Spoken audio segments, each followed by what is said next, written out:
Right. Well, welcome back and good morning to people joining us online again for our workshops this morning, stretching into this afternoon. This morning's workshop is in respect of our 25-34 long-term plan and with particular focus on our financial strategy. So without further ado, I shall pass over to Yolanda and to Cheryl to take this paper along, or take us along with this paper and discuss these matters in a fulsome way. Morning. Kia ora, thank you.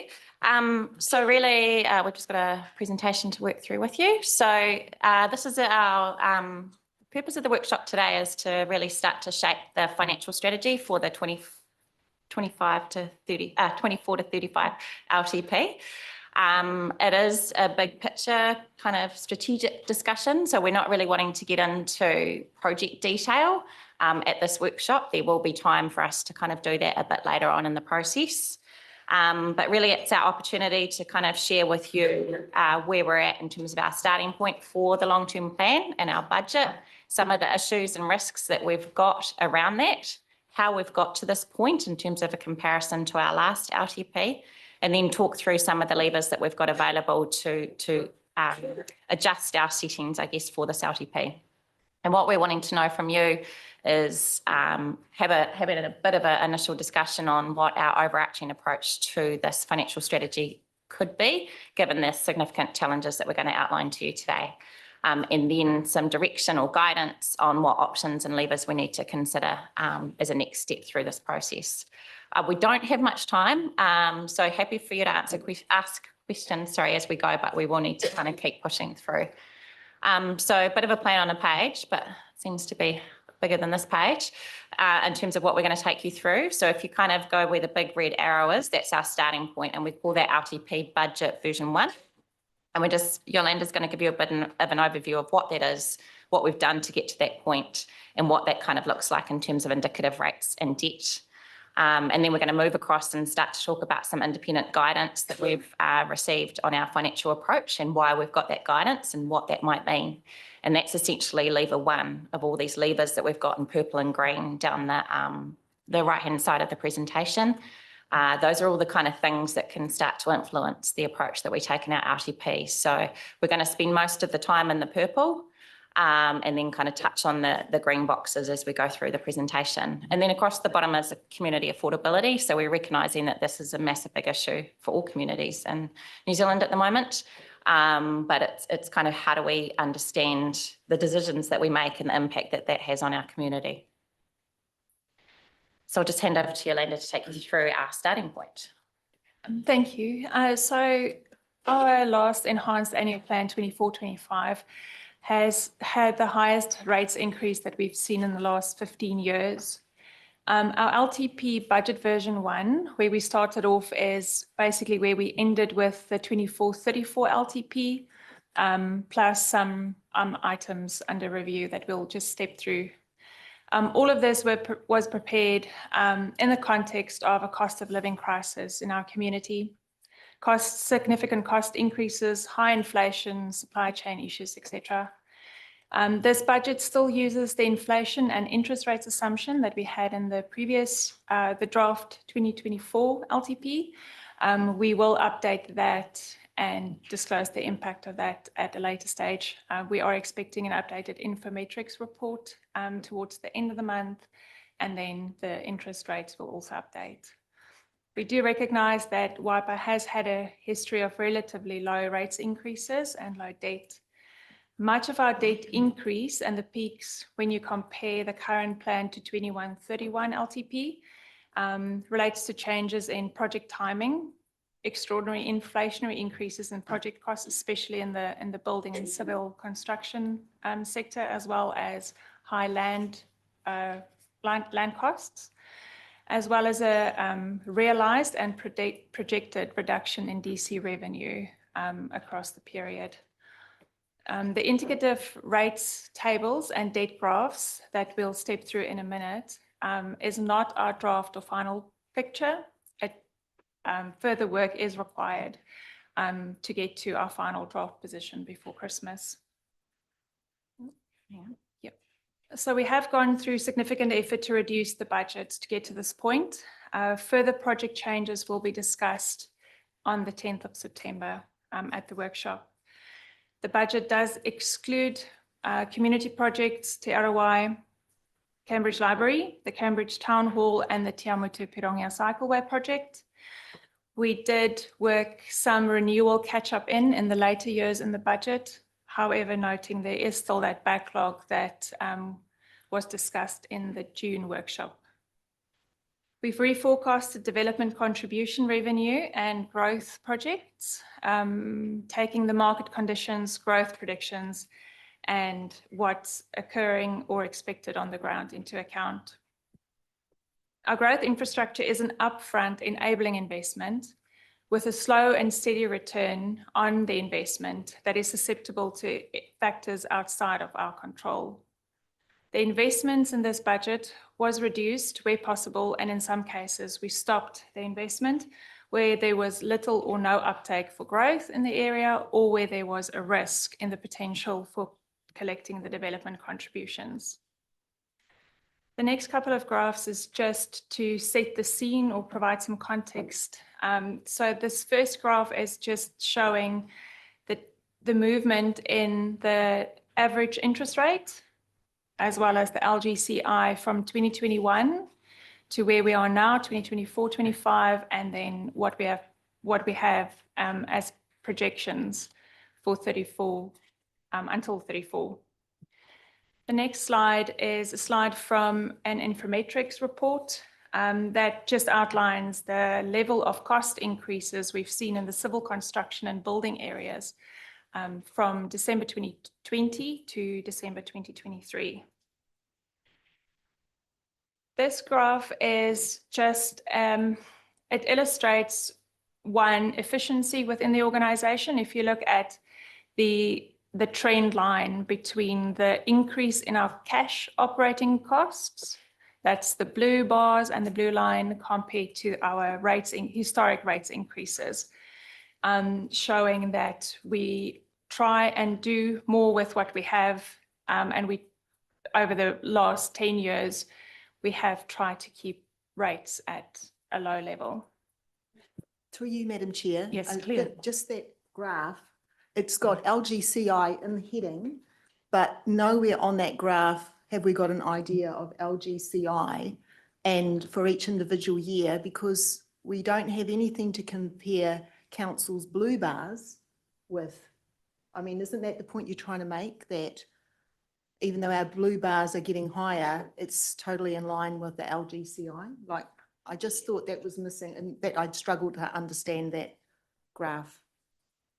Perfect. So the cost that the underlying cost is increased with the LGCI, and I think that's why what we've tried to demonstrate is the level of the level of operating expenses with the LGCI incorporated in that growth against the rates increases. We can express, I can for the next iteration, I can try and build in to see what the LGCI had done. Because I thought operating costs, actual operating costs, given it's an historic graph, and just the 24-25 would have been a forecast. Yeah. So look, through the mayor, if I could just respond to that. So what we're saying is, so the first year there, which is 2015-16, is our true operating costs. That was the base, and the blue bars since then. Yes, I mean it's probably not well explained in the graph. The blue bars, but past there are not actually our true operating costs. That is just that first baseline year adjusted for the LGCI.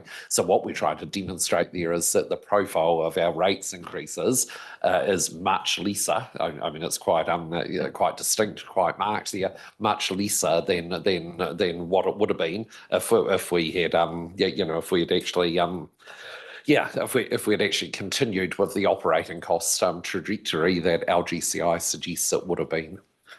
Yeah.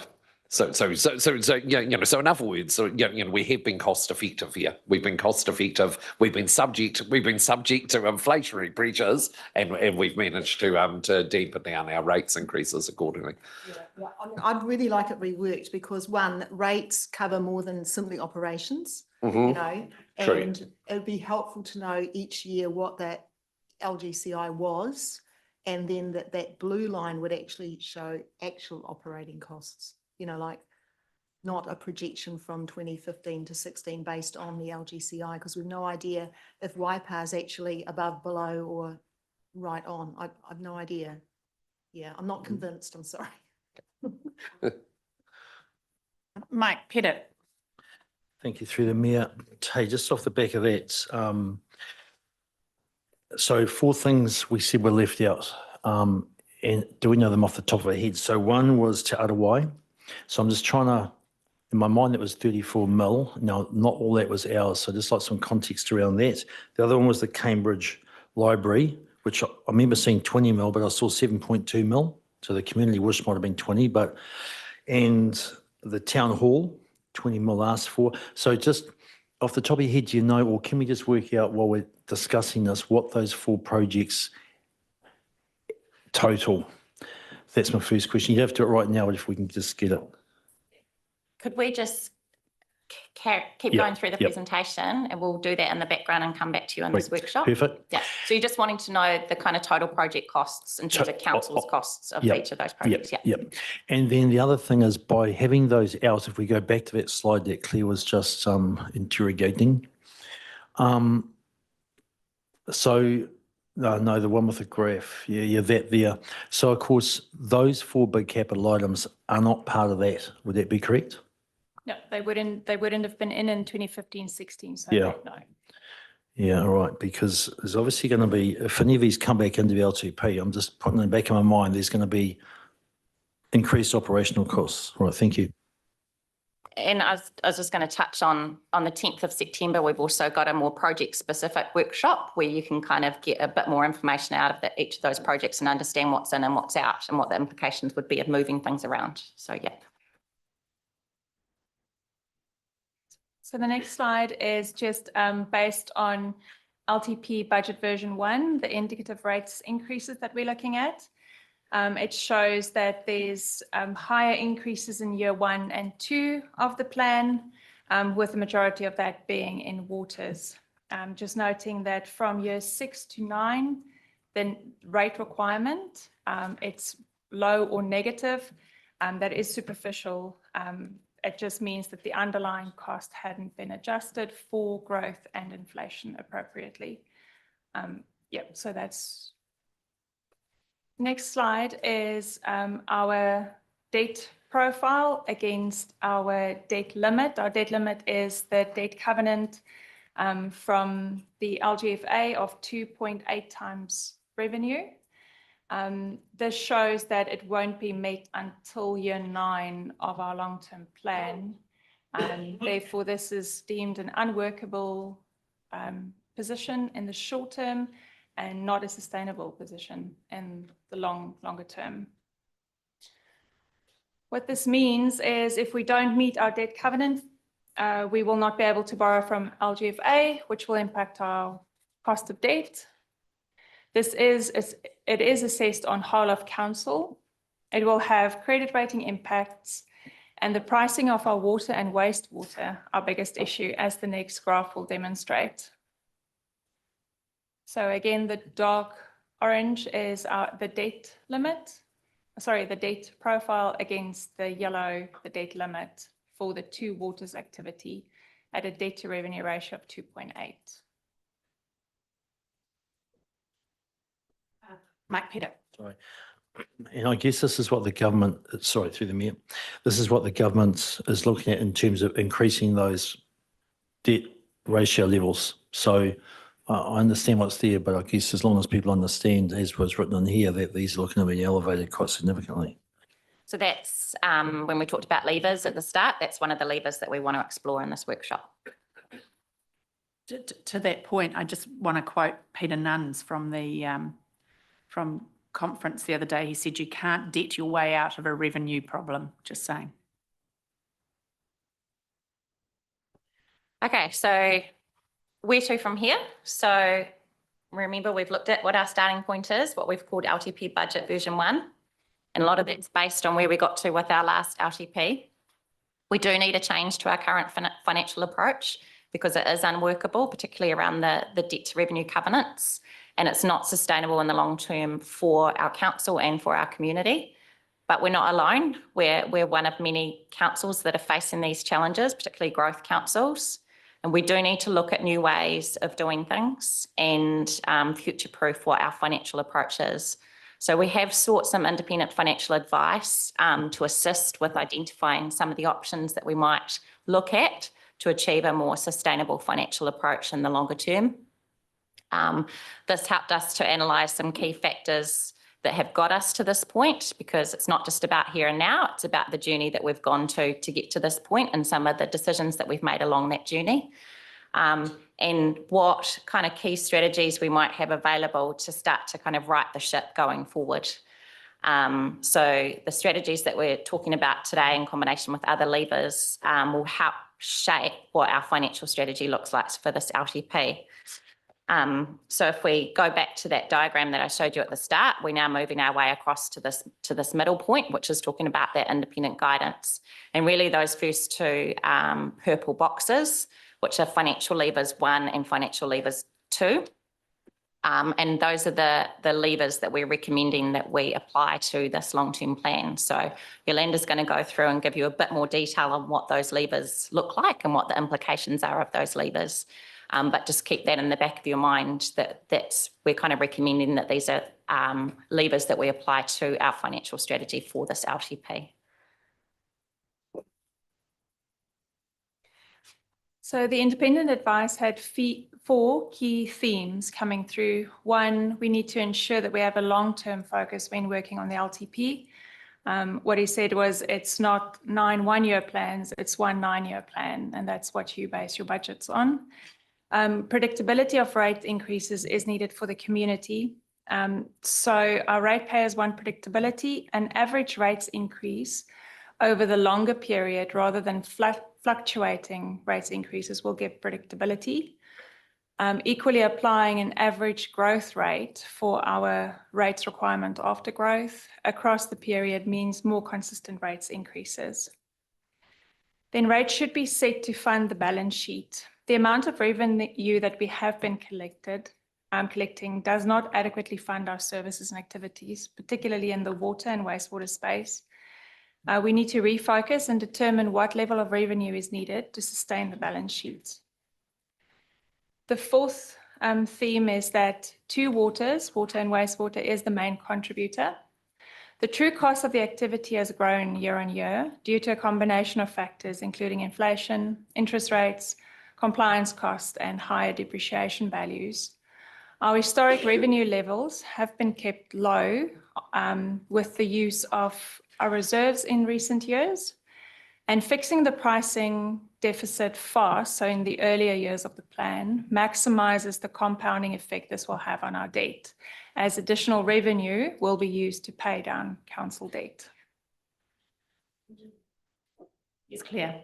Yeah, so just on that slide, one of the reasons that the cost of the activity, I suppose, has grown is the level of investment in, growth assets.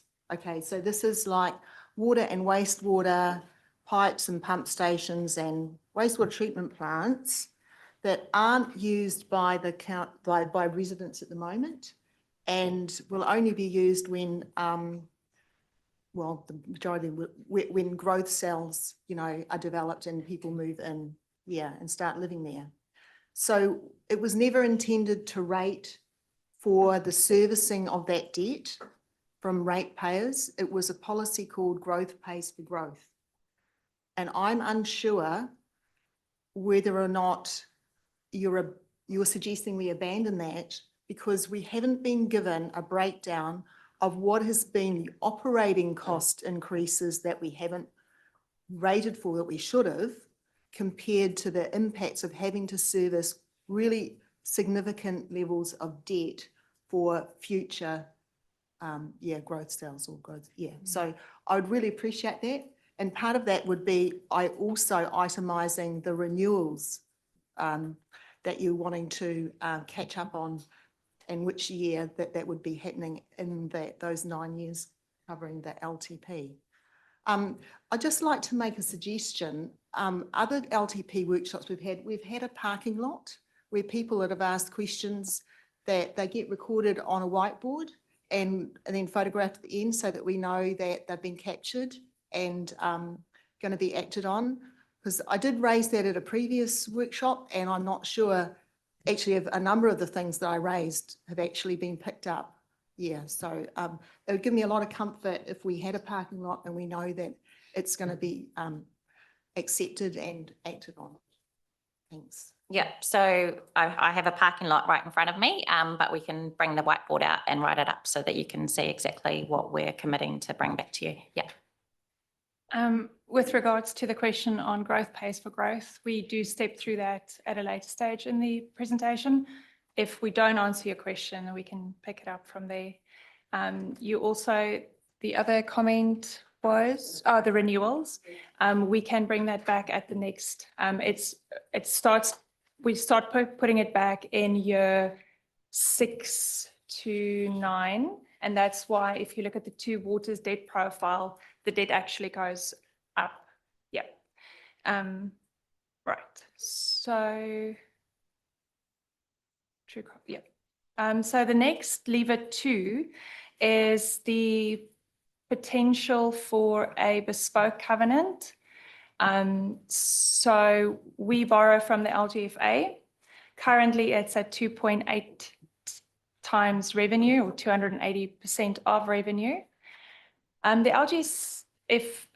LGFA has confirmed that it will provide financing to support the Water Council controlled organisation established under the Local Waters Done Well with a bespoke covenant of up to 5 times their revenue, and also look to assist high growth councils with additional financing through increasing our covenant potentially up to a maximum of 3.5 times our revenue. This does, however, require shareholders' vote in late November at their AGM to enable it. Then councils would need to make an application to the directors of the LGFA for approval at the directors' meeting. Their first one is towards the end of February in 2025.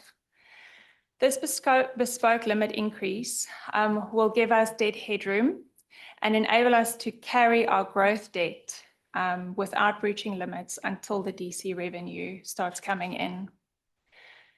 This lever does, however, create a timing issue with our LTP, noting that we have to provide, that we are aiming at producing a draft budget this side of Christmas.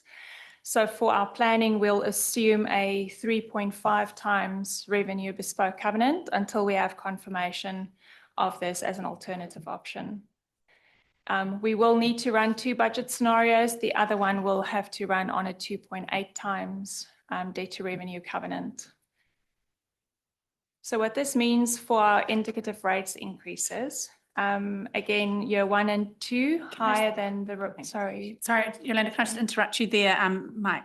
Sorry, I just want to float an idea, and it's really something that Claire brought up a couple of meetings ago. So the 2.8, I understand, the 3.5 is the maximum threshold, I understand that. How does that whole, the council sort of sets a maximum debt to income ratio itself? How does that fit within that? Would that be a third scenario? Like there was the buffer.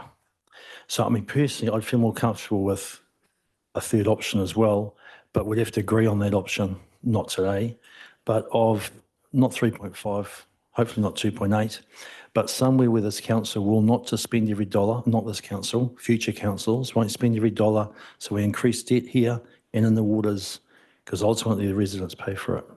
So just floating that idea to think about. Yep.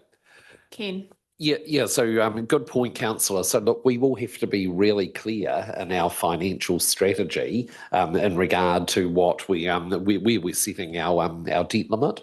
And look, at the front end of this LTP, it will pretty much have to be at that 3.5 magnitude. But our intention is that as we step through the 9 years, that will abate away, and we won't need to set our limit that high. So in fact, I think the suggestion is, so I mean, these are very early numbers, appreciate that. But look, I think the suggestion is that, that we could in the later years, in fact, there it is on the graph, we could in the later years, drop that limit to 3 times. So we would still have a debt covenant with the LGFA allowing us 3.5. But we would actually set our financial strategy with a limit of 3. So that is our very clear intention. I was going to say, and part of that discussion is determining what you consider to be an appropriate debt headroom to have within that, and then kind of looking at what that looks like in terms of where that bespoke covenant sits over that 9 years. So I just have to mention that, Claire, one of your, the comment was that what is that debt headroom that we are comfortable with? And I ran a couple of scenarios, and one thing that the independent advisor said was, for every dollar you don't take today, it means $15 in debt towards the end of the plan. And any lower debt headroom in year 1 does have a negative effect by year 4, 5, where we actually reduce it to 20 million. It's just the compounding effect of that additional revenue. And just on that, like, would you be able to sort of do us a graph to show that? Because that would be really helpful, like maybe a model year, if we have different settings for that, the buffer year, and what impact it would have on later years for costs to ratepayers. I think it'd be very helpful. Yep.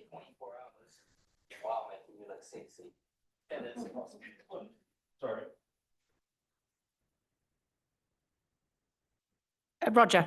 Yeah, thank you, Madam Chair. Thanks for this. And I understand this debt to revenue level, and I understand the importance of getting that increased to 350.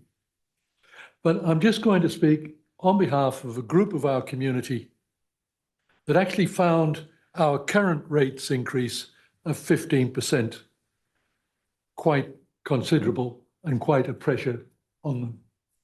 And we're now looking at a suggestion of our version 2 here to have 15.6% and 14.9% in the next 2 years of rate increases.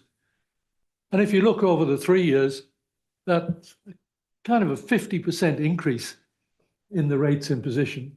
Now, I know the impact that that's having on some of our ratepayers. And I'm wondering if after the LGNZ conference, when the minister said that we need to concentrate on the basics and the 4 well-beings are out, I know that Ken and Gary Pryor has given the assurance that they've been through line by line the operational model that we're now under. But I'm wondering whether they've gone through that. And I know that that's not going to affect our debt problem, but it's going to bring down the effective level of rates, at least possibly over the next 2 years. And I'm wondering whether you've got to go back to the current operating model and assess line by line against those criteria that the Prime Minister included in his speech.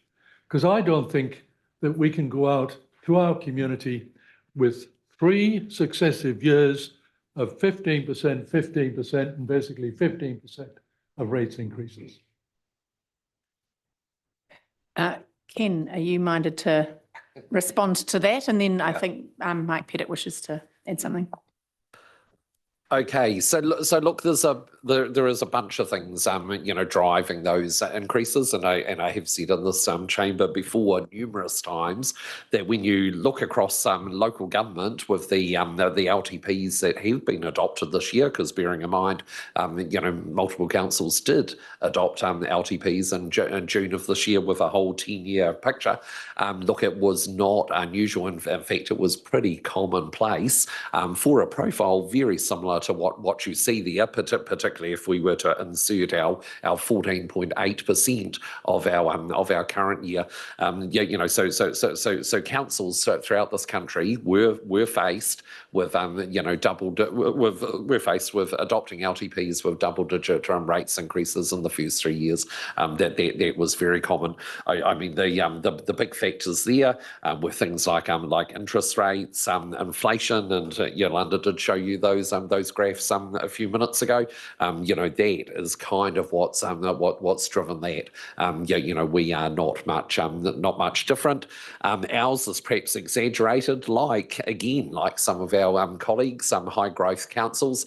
Ours is exaggerated by making provision for growth, because again, Yolanda did show a graph before that showed what those inflationary increases were in the capital cost areas. So look, we have been smashed by that, just like a lot of other councils. So this to me is not a surprising picture in that context. In regard to your comment about LGNZ conference and in regard to focusing on the basics, look, we in developing up this and in fact earlier this year when we were actually working on that full 10-year plan, look, there was huge focus in terms of taking out the discretionary stuff. Again, earlier in this presentation, we mentioned a number of capital projects that we pushed pause on, and in fact that was the theme of our enhanced annual plan, was the fact that we had pushed pause on discretionary projects. So look, we have gone through line by line, councillor. We have gone through both operating expenditure, operating projects, and capital projects, and we have trimmed down, we believe, to the basics. We have actually done that exercise. Mike Pettit, then you, Lou.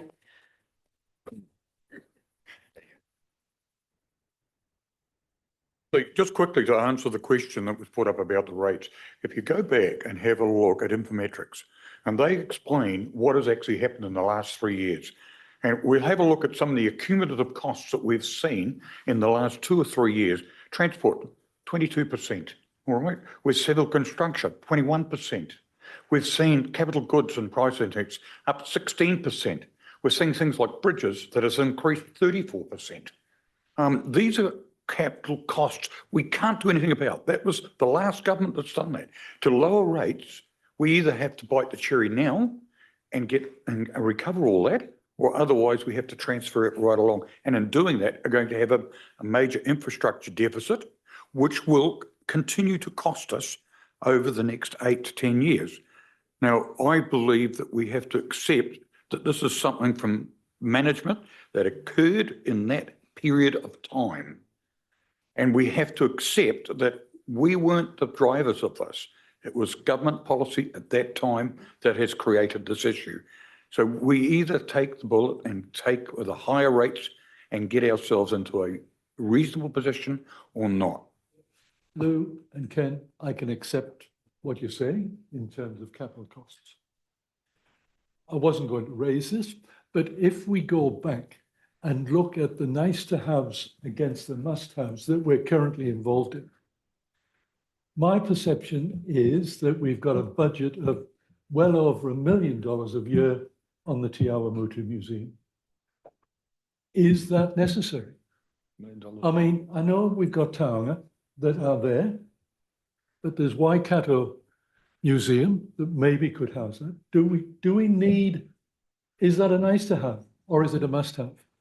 And I mean, if you look, and that's what I'm saying, our community advisors, is that something that we need? Is that not a nice to have that's being placed there by our concentration on the four well-beings. And that's what I'm saying. I'm not, I can accept what you're saying in terms of the capital costs and the increases. And you're saying that it's a picture that's being replicated everywhere else. I don't think that's really, we should be looking at our own house and looking within and saying, are there things within our current operating model that are in fact nice to have, and that we could actually trim our operating budget accordingly? And the debt to revenue modelling, totally agree with that we've got to go to that.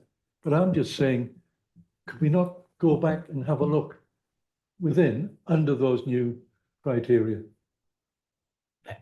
At the risk of talking about specific projects, which was pretty clear at the beginning of this conversation or this workshop that we weren't going to drill into specific projects on account of this being a strategy, I'm not sure that this is a helpful course of action, a line of discussion rather. Ken, did you want to answer that? I've got a couple of other elected members who want to be heard on it. Yeah. But Yeah, so thank you, Your Worship. Look, I'll answer in very general terms. So councillor, so when we went line by line through our budgets, we had a real focus, obviously, on being as cost effective as possible. But look, our starting point, and this was in the context of elected member discussion, our context was that we weren't going to change service levels.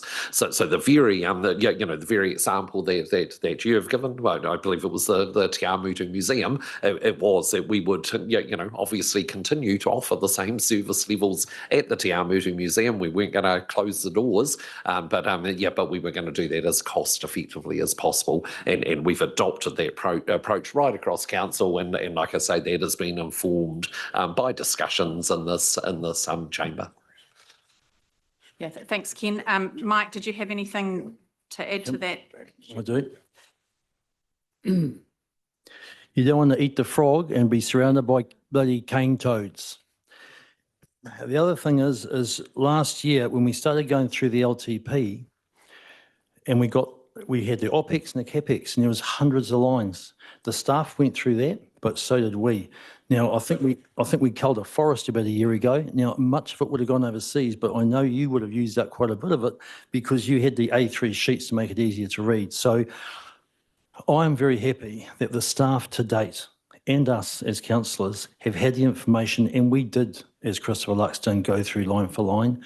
We've got an LTP to look at this in the future, and we did give clear direction, as Ken has said, up to now, of not reducing service. So for us to change that line, not today, that's another discussion. Thank you, Mike. No, Liz has been waiting patiently. Oh, look, it's a very short one. Look, I wonder if we have different definitions of what's nice to have and what's not. And I wonder if we all need to get on the same page with that. So don't disagree with a lot of the comments that I'm hearing today, but I think we just might be on different pages. So perhaps we need a greater level of understanding. What is a nice to have in my world is not the same as somebody else's world. Okay, so I don't know how we will achieve that, but as a team of a team around this table, I think we need to get on the same page. Just one quick question, please. Yeah. Lou? Just a quick question to go on your impact up there. I noticed that you have growth not starting from 0.8% from 27, 28. So you're expecting us not to get an increased income from growth until 27, 28, which is quite a significant period out. Yeah, so although the 0.8 is based on the level of DC revenue, we base the level of growth that we're expecting based on the number of HEUs we're expecting to come online, and that mirrors our DC revenue receipt profile. So this 0.8 is the number of new HEUs coming online that pays rates in that year. This doesn't directly correspond to the DC revenue income. But yes, we are expecting, we only see a bigger bulk of HEUs coming online from year 4 onwards. So we still have some lag. Yes. Just briefly, Dale Marie? I agree with Liz. I think we need to get in a room and actually flush out what is important to us, because I'm going to bring back a takeaway that I had listened to at LGNZ last week. And that was from the CEO of WOW. And she talked about 79 million that she brings into our country every year. And I know that that's one of the things that the government calls wishy-washy. Well, no. A museum is not wishy-washy, and nor is a darn library. So I think we do, as elected members, need to get in the room and actually find out what is really important and where we are with that. Tēnā tātou. Oh, sorry, and last thing, just as my auntie's watching on screen, this model, flogging a dead horse. Yeah. Yeah, look, I think there's a real danger in feeling like we need to somehow redirect staff to undertake a whole lot of work on account of a statement that's made or a direction that's given at a conference. We've got to work within what the legislation currently says, I guess. So look, Mike Montgomery, I see your little yellow hand is up on line there. Floor is yours. Yeah, thanks. Just ever so slightly off topic, but maybe that's a good thing so we don't get into detail. I think that the public deserve to understand why our debt position has deteriorated so significantly from the last LTP to this LTP. These proposed rates rises are necessary because we need to fund the balance sheet, and that is being driven by basically a doubling in our forecast debt peak. Yolanda, you've given us a narrative explanation of what that is, capital cost increases, revision of forecast DC revenue. I'm hoping you can turn that into more of a numerical sort of answer. What are the buckets of debt that are in this LTP that weren't in the last LTP to explain the approximately $300 million increase in forecast debt peak? Thanks. Yeah, good question, Monty. We'll bring that back to council. Okay. Step it through. Okay. Yeah. So with the rates increases of the previous slide, this is what our debt profile against our debt limit of 3.5 times revenue would look like. Noting that we start reducing that 3.5 systematically from year 5 to year 9, ending at a 3. That will be part of the financial strategy that we will be drafting. What this means, however, for water is even with that level of rates increases, it does not rectify the situation if you just look at the 2 waters activity. We would still need to look at other levers to fully correct this issue or increase the rates even higher. So just as summary, what are the pros and cons of applying levers 1 and 2? So this starts to write the balance sheet, funding our true costs of the activity. It reduces council debt as well as our interest accrued over time. It's targeting the water and wastewater as key issues.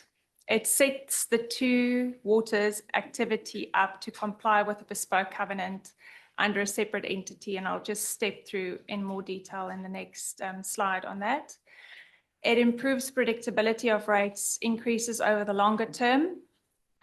Growth, paying for growth principle still applies over time. The compliance with the LGFA debt covenant, if the increase is approved, and the ability to reduce that ratio over time.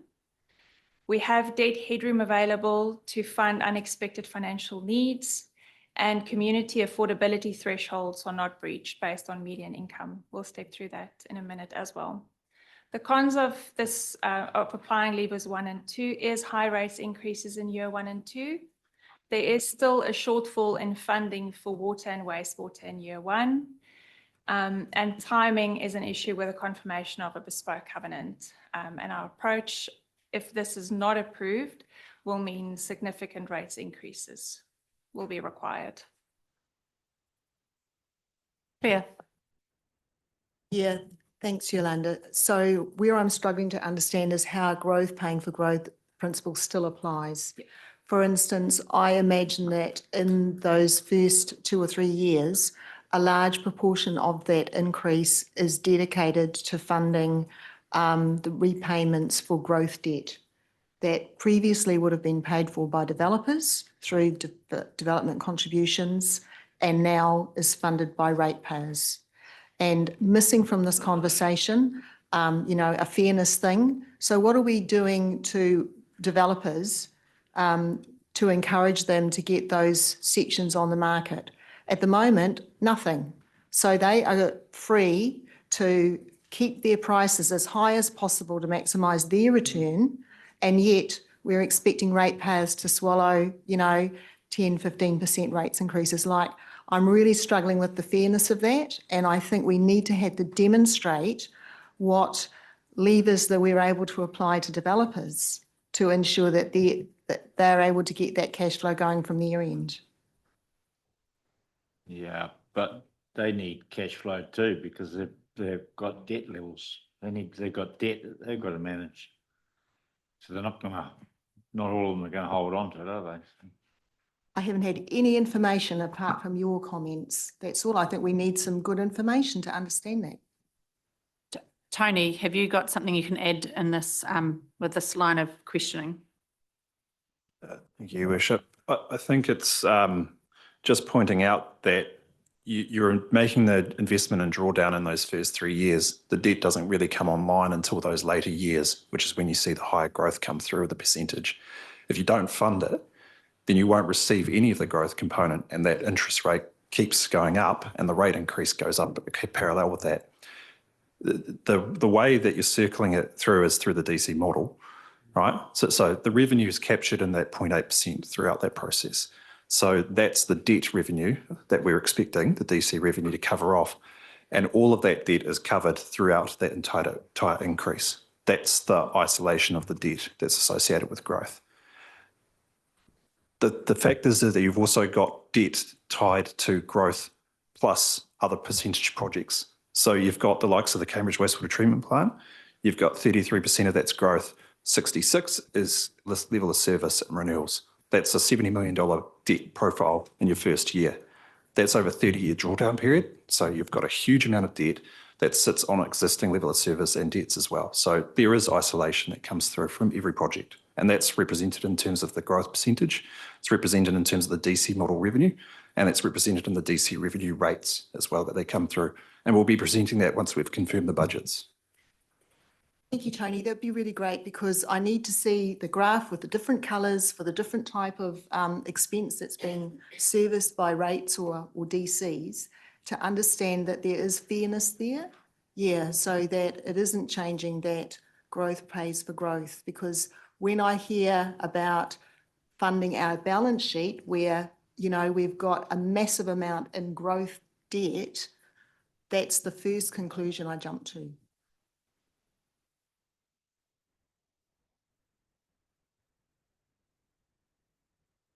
Sorry, the next slide.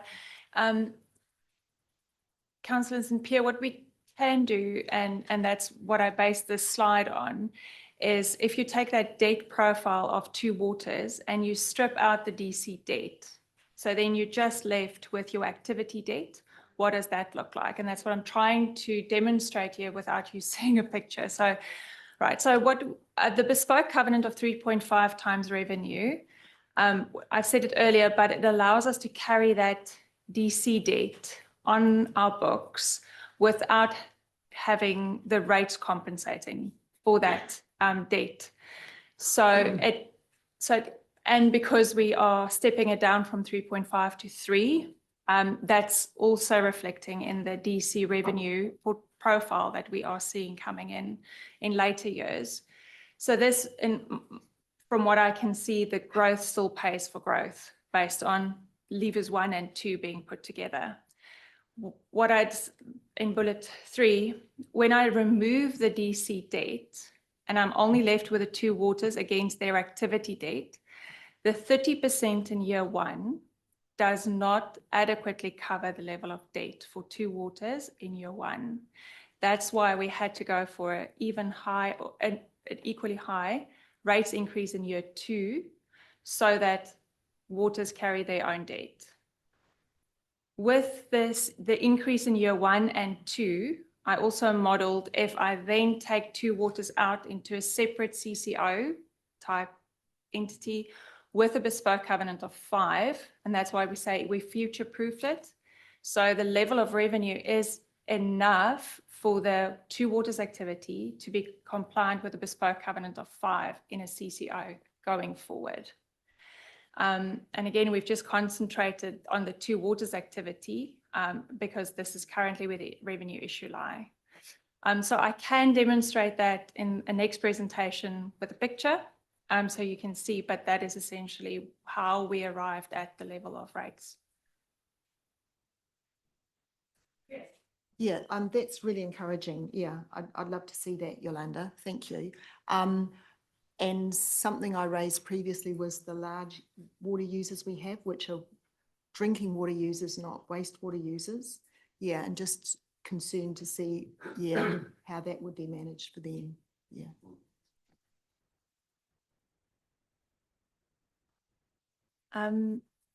So the next part of what we did was we recognized that it's difficult to determine what affordable is for our community because it looks different for different people. Within local government, there's a couple of thresholds used, and these are based on median household income that we can use.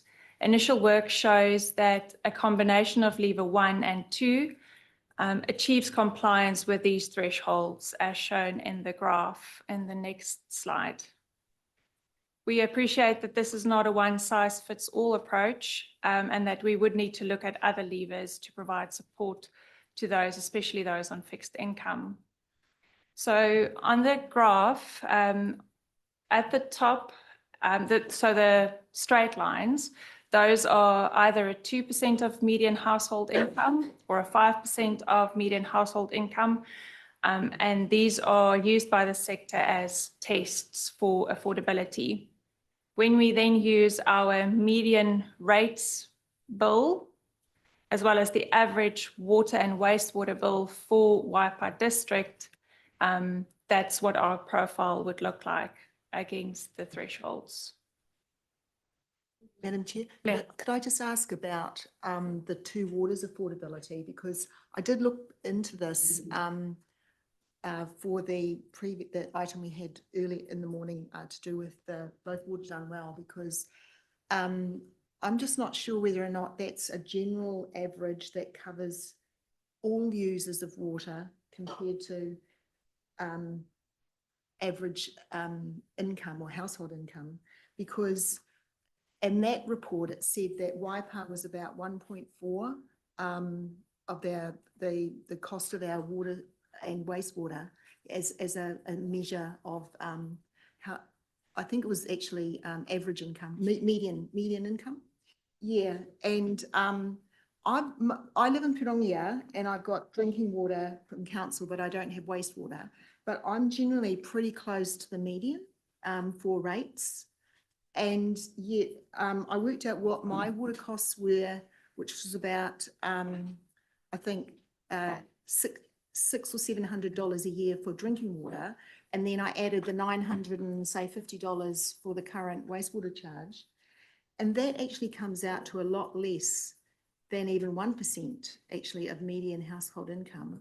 And I wondered whether or not it was because industrial users are included in this calculation, because I just want it to be accurate and reflect what ratepayers would actually end up paying, that's all. I was surprised at the disparity between what my water costs are compared to that 1.4 metre. It's a lot less. Yeah. And we are a household of about 6 people, actually, 6 adults. So yeah, we're not small users. Yeah. Just through the Just chair, signaling it, that yeah. graph from this morning, the local water done well, that includes stormwater, wastewater and water. It's the 3 waters. Yeah, oh, yeah. Yeah, so I guess I didn't include stormwater in that, but I don't think it's a big amount, but I did the drinking water and the wastewater charge, that's all, yeah. Mike Peter. Through the mayor, yeah, medians and averages are all fine, but unfortunately, this country and this district in particular, I think there's 13 rest homes in Cambridge, and that's just the people in rest homes. But we've got an increasingly elderly population who are going to increasingly be on fixed incomes. So median doesn't really mean a lot to them, but when the median household incomes, let's say around 120 odd K, and we're looking at 5% of that, that's $6,000. Someone like me, it's fine. I'm above the median. But if increasingly we're going to have people increasing on fixed incomes that are not going to be anywhere near $120,000, but their rates, depending on where they live, are going to be a very high proportion of their total income. And I guess that's my concern, that it's a pretty blunt measurement, median. Yeah, I kind of feel like the quicker we can move to actually dollars and cents impact, the better, rather than talking averages. It's always a little bit, can skew the scrum a little in terms of perception. But I appreciate that's down the track further. But yeah, agree. Yeah, I think we just kind of wanted to touch on it, obviously, as a key issue, and we'll start building up information as we work through the process to really fully understand the realities once we land on more of a draft budget as we go. It's over to me. Okay, so we're moving down into the greens. So these are the levers that we have available, but that would be unlikely to kind of impact until year 2 of our LTP. I understand this morning you already had quite a discussion on local water done well, so I wasn't going to go into that in much detail. But just to kind of recognise that this process is running alongside our LTP, and obviously when we have key points like through our financial strategy workshops or meetings, we kind of bring those together just to see where we're at, to see what the impact might be. So did anyone want any further questions on the local water done well while Sharon's here?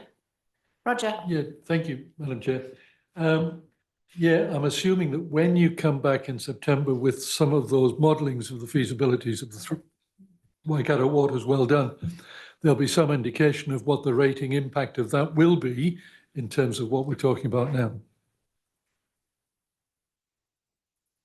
Yes, so the majority of work done with Sharon and I work closely together so that we mirror basically what she models against what we model. So yes, we'll bring that back. And now Tony's going to come up and give you a bit of an overview around the infrastructure funding and financing lever 4. Oh, sorry, and Wayne, in terms of what this is and what it involves and just a bit more detail around it.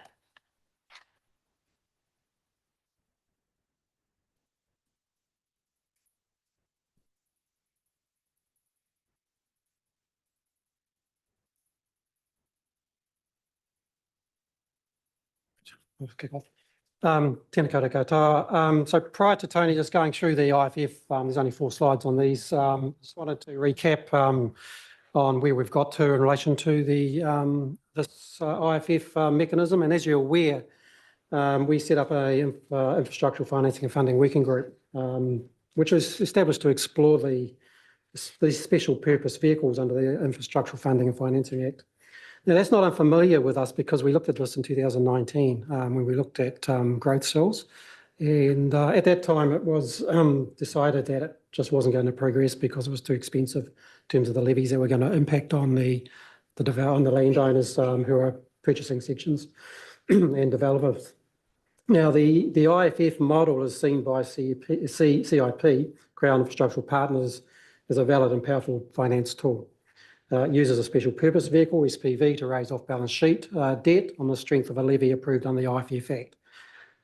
This would approve increased financial flexibility with more debt headroom that could either be applied to renewals catch-ups or funding for emergencies if we need, or community projects or reducing council overall debt position. The IFF Working Group interviewed a number of councils, 3 in particular, their experiences, systems and processes in developing and implementing IFF agreements. We had 3 meetings with CIP regarding the process particularly. Now, clearly there are advantages and disadvantages and potential mitigations for IFF considerations, and Tony will traverse those through the slides. CIP are advocating for more IFF transactions, reach with projects with time and budget requirements. They already have a number of projects in the pipeline. Now, to address the complexities and concerns in setting up these IFF transactions, CIP advised us there's a modular process that they're embarking upon. They'll remove complexity, low cost, improve transactional timeframes. So this involves providing offerings of small, like 20 million, medium 200 million, and large 5 billion IFF transactions. And I previously advised that there are legislative amendments coming in this piece of legislation in 2025 to tidy up particular issues that have been apparent with that legislation. Also, I'd just like to, we have discussed with CIP potentially YPAR projects, which could be considered for possible IFF transactions. And we received feedback from CIP regarding that. We eventually focused on projects that were involved with key infrastructural projects that support growth. Clearly, as sort of been touched on, the ability to pay, the community affordability issues with IFF levies, for those that benefit from the projects will be really important, and an affordability lens will be needed to be applied if the levies are established. So you will be asked at the end of the presentation, in this financial strategy presentation, if you support or not the progression of the infrastructural funding and financing for specific YPAR projects as part of this LTP process review. And it's really important. I guess that staff get a steer on that because if we do progress this, then we need to think about the consultation requirements for the LTP for IFF requirements. So that was just my opening comments. I really just wanted to just go over the key issues that we've dealt with previously and just make it apparent there's been quite a bit of work done in this space for your consideration about this lever 4. So I'll let Tony just go through this, the particular slides now, and yeah, I'll leave it there. Thanks. Thanks, Wayne. So yeah, I think this is just touching on what was previously explored back in August 5th, relatively the same sorts of slides that were discussed. It is a central government initiative. The graph here, or the figure here, demonstrates sort of the intricacies of how it works and where the different parties sort of fall into play. As Wayne mentioned, the SPV, the special purpose vehicle, that's the main sort of revenue sort of levy that gets applied by the actual ordering council and the beneficiaries to ensure that they are paying for the servicing of the debt that comes through. So I will put an asterisk next to that reduced debt impact for councils, because it's not exactly a reduced debt impact, it's just reducing the debt covenant component of that. So it essentially, the main purpose of it is to get the debt off the books through the LGFA covenant, but the same beneficiaries or the determined beneficiaries still pay. So at the end of the day, the ratepayer is still the one paying for this. So just the next slide there. So sort of the indicative scenarios and levies that we explored with CIP, it was pretty clear that through all of the sort of worked examples that they were mentioning, it was around infrastructure, but it was around a share of how many beneficiaries you could actually get. The more beneficiaries, the more certainty a project had, the better in terms of CIP, in terms of the external market drive share to actually get this thing over the line. So the examples that we explored then were around the civil projects that had sort of the highest debt on council's books, and the ones that were targeted to the most of the ratepayers. So as we charge via PAN charges for wastewater, that would be the largest urban extents in which our debt profile would go to, and that's where we steered towards the Cambridge wastewater treatment plant, but then also demonstrated some synergies on terms of how you would also be able to apply the Alpha Street water treatment plant, and also Taumaru's future upgrade that's required as part of a growth component, and I believe it's year 7 of the current LTP. So through that means it sort of provided, when we worked it through with CIP, it demonstrated what that levy might be in the initial sense. I believe it came to be around about the $420 mark for what the levy would be. And that would increase year on year by 3.5% each time. So, and as such, that would offset from the current PAN charge, which is sitting roughly around the $970. It would take that debt that was currently sitting out of that PAN and apply it just as its own separate levy. It does have quite a significant interest component higher than what the 4.5 is that this current LGFA. That 8%, it is made up of a few different components.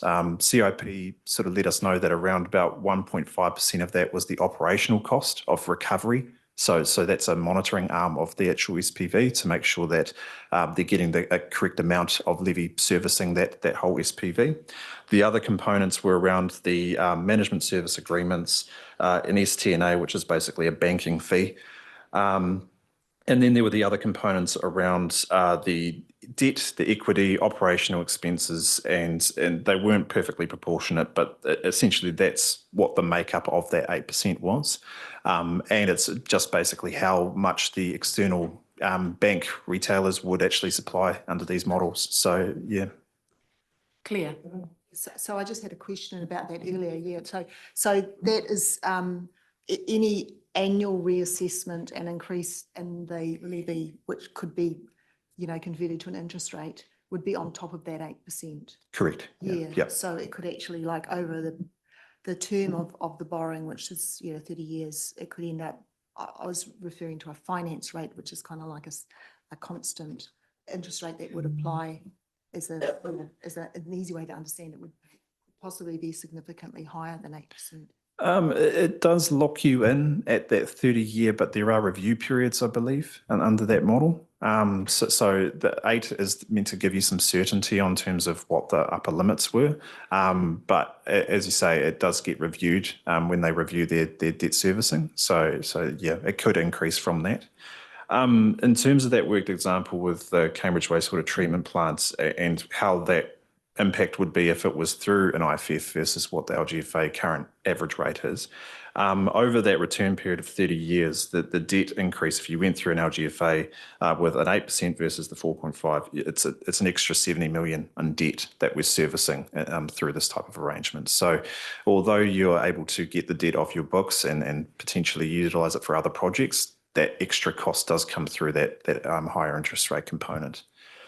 And could I just clarify that you said the PAN charge that we currently have on our rates would be moved to the levy, but we'd still have some PAN charges because it covers other operating costs, doesn't it? Yes, through the chair, it would only be the debt component and the CapEx component of the wastewater treatment plant that would be removed from the PAN. So you'd still have a separate PAN, and this element is roughly around $250 of your current PAN charge. So it would increase that to $420. So the net of that being around $170 increase. May I? Yeah, Roger. Yeah, thanks, Madam Chair. The PAN charge is interesting. You say it's currently 960, whatever it is. That's a standard charge on all PAN charges district-wide? So that's the standard for the PAN charges 1 to 3. They do grade down as you have more PANs on. So for industrial properties that have more PANs, they would increase or decrease. If you're going to look at the wastewater treatment plant, and if you're talking about the identification of the beneficial ratepayers in terms of the application of the levy, the Cambridge wastewater treatment plant has quite a defined geographic area. Would that levy for the wastewater treatment plant in terms of this new effort, would that apply just to those people within the geographic area that are deemed to be the beneficial ratepayers, or would it apply district-wide? Through the chair, it would apply to all PANs. So it would be Te Awamutu and Cambridge, similarly to how it currently sits. So, and the reason for going for a bundle approach for the Cambridge and Te Awamutu wastewater treatment plant as a potential option was to provide some benefit share to both urban environments that are reticulated. Yeah. So just stepping through. Tony, Mark Pitt has a question, I think. Oh, sorry. Well, it's more just a statement, I guess, but it's like some of our vulnerable communities in New Zealand. And it's along comes the "have I got a deal for you" finance company, and you know, it's never good for the vulnerable people.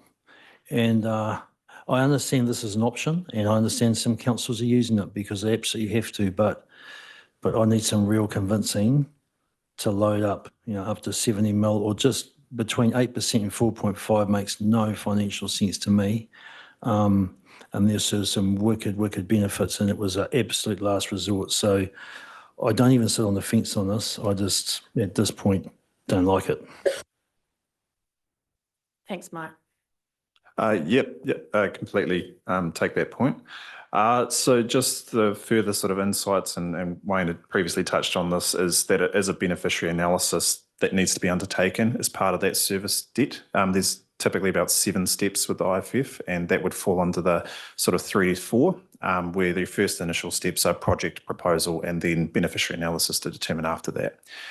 One of the elements of, they're purely indicative in terms of that $420, because the beneficiary analysis could impact onto the actual current growth cells as well as potential future beneficiaries. So there's a potential element there of being able to target growth cells for prior to that funding coming online, whereas at the moment that 33% of the debt under that Cambridge wastewater treatment plant is tied to the DC element. So it would need to be taken off out of that element, and then could be applied as a tiered charge to those growth cells. So that's one of the benefits of being able to charge earlier with regards to projects if the beneficiary analysis came out, as opposed to relying on it through DC revenue. That's just one sort of benefit that could happen through that process, but it's all dependent on that beneficiary analysis, and that typically, I believe Fraser Colgrave did the beneficiary analysis for the desludge plant in Wellington, so he would probably be the likes to provide some insights into that. So I will just move on, because I think we have covered off a few of the insight points and some of the counterfactuals around reduced impact and what it actually does align with. Claire. Yeah, thanks, Tony. Like, it's a bit hard for me to get my head around what you were saying, and I just wanted to check with you. So when you're comparing the two methods, one relying on DCs and the other using an SPV, I think you were saying that you can collect revenue earlier over a wider number of people with the SPV.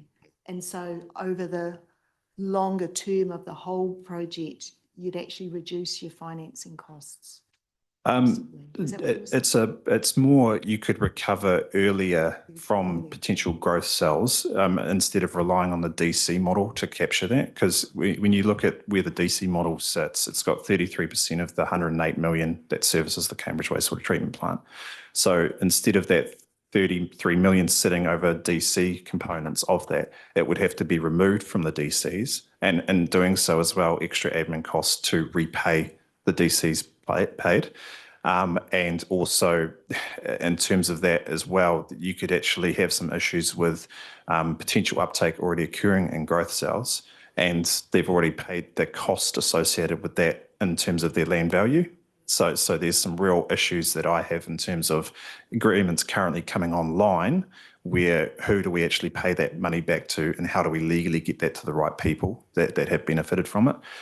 Because if we look at terms of the new interest rates and the DC model and this component coming out of it, it's roughly around $6,000 to $7,000 of the DC component in the Cambridge growth cells. So if it got removed out, it would be quite a significant cost in some of the growth cells where we've got 300 HEUs already tied to a DA. Yeah. So just going back to some of the advantages is that it does spread cost over 30 years. So if it wasn't the Cambridge Wastewater Treatment Plant and it was another project, then you are servicing the debt over 30 years for projects instead of the 10-year process that you typically do under DCs. Provides access to long-term financing, similar to just locking in that rate. Removes interest costs off the council debt balance sheet. That's largely the biggest significance in this going through this process, is to give you enough headroom in terms of an option to provide headroom.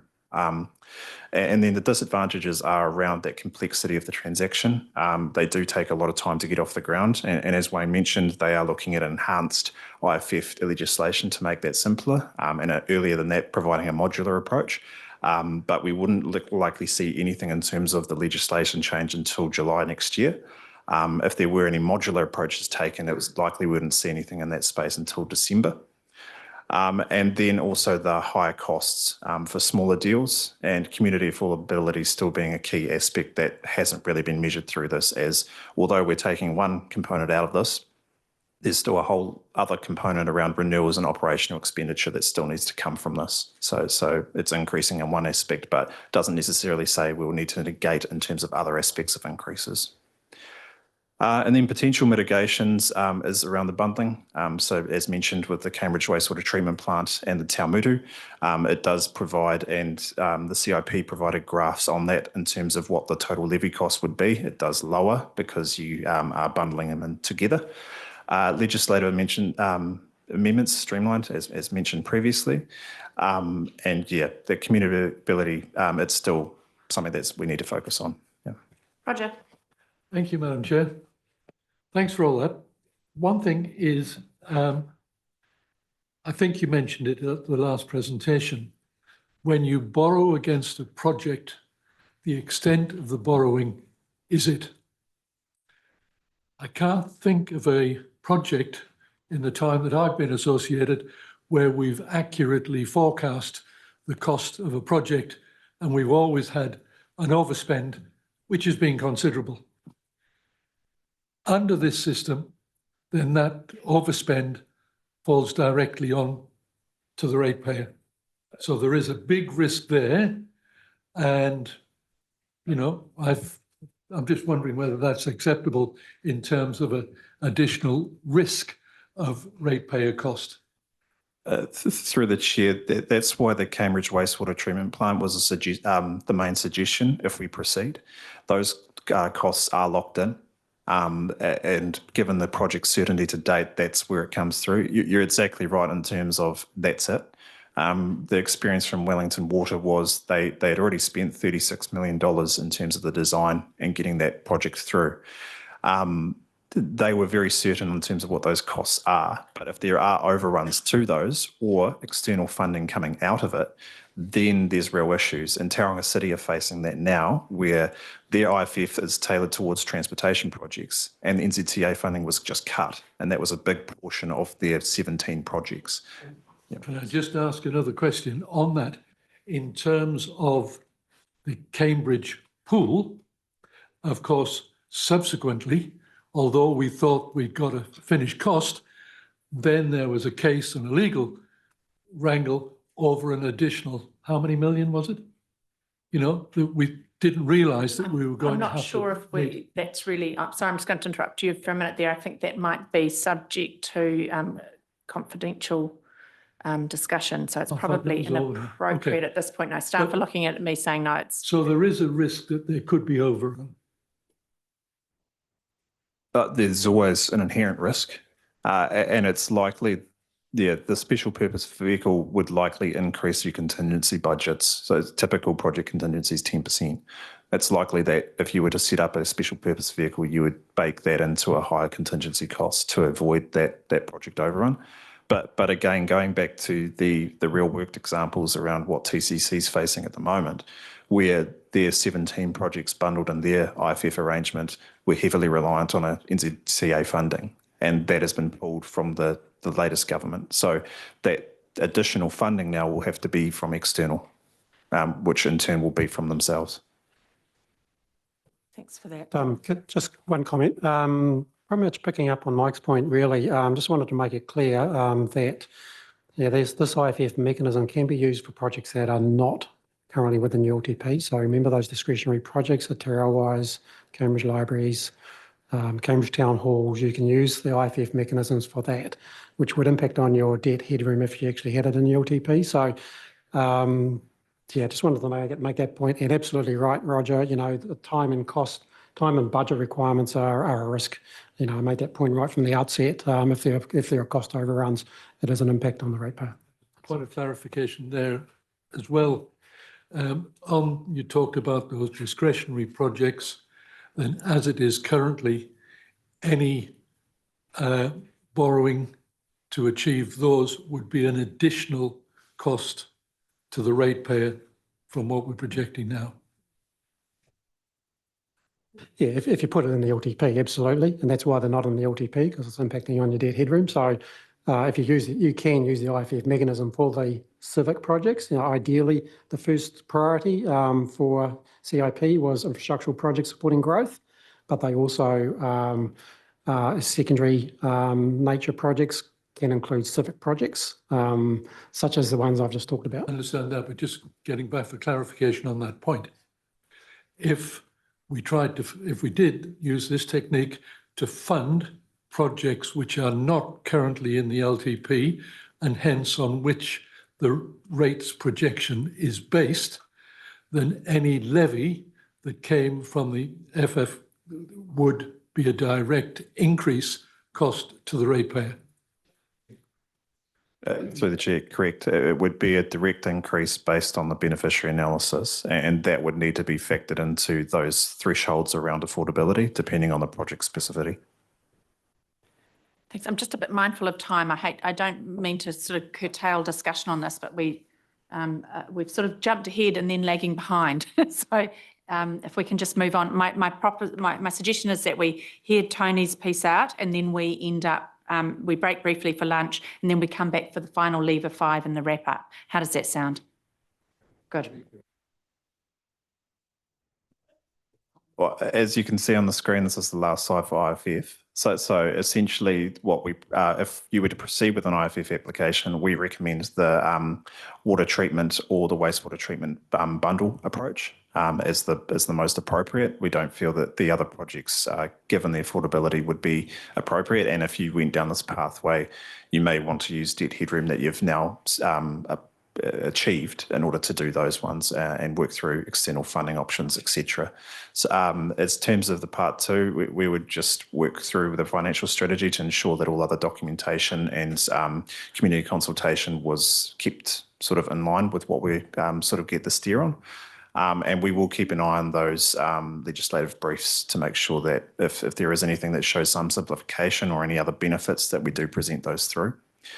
And then the community affordability, we would work in very closely with Yolanda's team in terms of ensuring that any direction on this approach does meet those graphs around those affordability metrics that were previously showed. So that's all from me.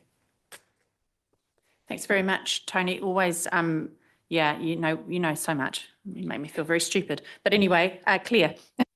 Yeah, thanks. And I'm perfectly happy with what you've said, Tony. I just wanted to comment on the issues that Roger raised around risks to project overruns and think early on in the project, because there was a piece there that CIP, that they're willing to handle that early part of the project and make sure that they can accommodate those any increases or changes. That's what I read from the material. I don't know if it was your material or a previous workshop, where they said that they would make sure that the costs were in that early stage where there's a high risk of change.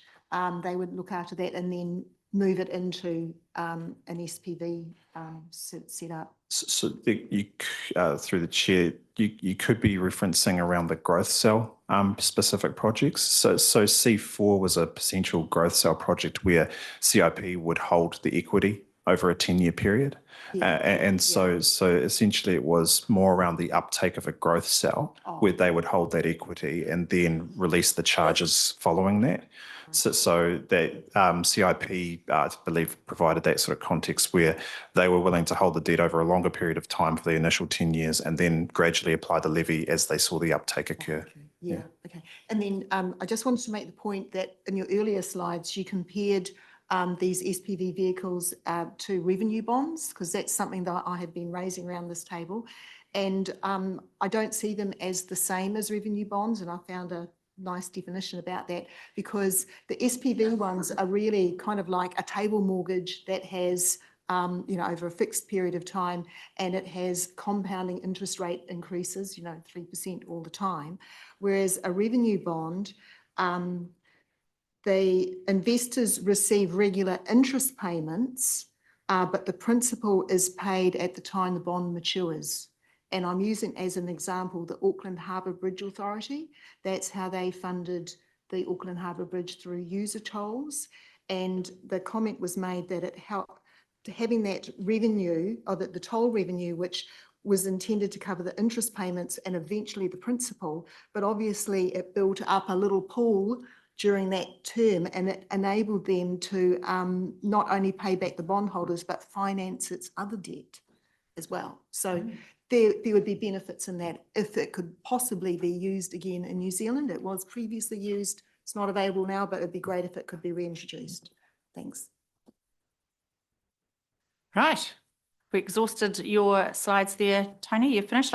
So can I suggest that we break for lunch, a truncated lunch, because we are running it behind time now, of about 20 minutes. So can we head back here at 1:30 for the resumption of this workshop, which will just be Cheryl's sections on Lever 5 and then a wrap up. Does that sound good? Excellent. Right.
Thanks, Zoe.